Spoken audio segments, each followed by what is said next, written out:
কেমন আছো তোমরা সবাই? কিছুদিন আগে আমি রং দে বাসন্তী ধাবাতে খেতে গেছিলাম এবং সেখানে দিল্লি বাটার চিকেন, চিজ নান, চিজ গার্লিক বাটার নান আর মির্চা তন্দুরি রুটি নিয়েছিলাম।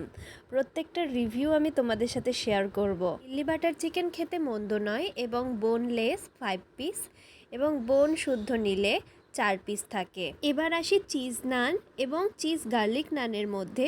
দুটো একই প্রাইস, কিন্তু চিজ গার্লিক নানটা বেশি ভালো খেতে।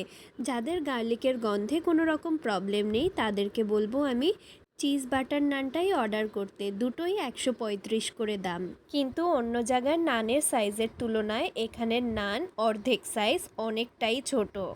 এবার আসি শখের বশে আমি লঙ্কা ভর্তি তন্দুরি রুটিটা অর্ডার করে দিয়েছি, যেটার দাম 45 টাকা মতো এবং সেটি ভীষণ ঝাল ছিল। তোমরা কেউ নিও না যারা বেশি ঝাল খেতে পারো না। টেস্ট করার জন্য তো আমি নিয়েছি, কিন্তু এটা প্রচণ্ড ঝাল ছিল। আমি ঝাল খেতে পারি, তাও আমার অনেকই ঝাল লেগেছিল। ওভারঅল সবই ঠিক আছে, শুধু কোয়ান্টিটি অর্থাৎ সাইজটা একটু ছোট ছিল।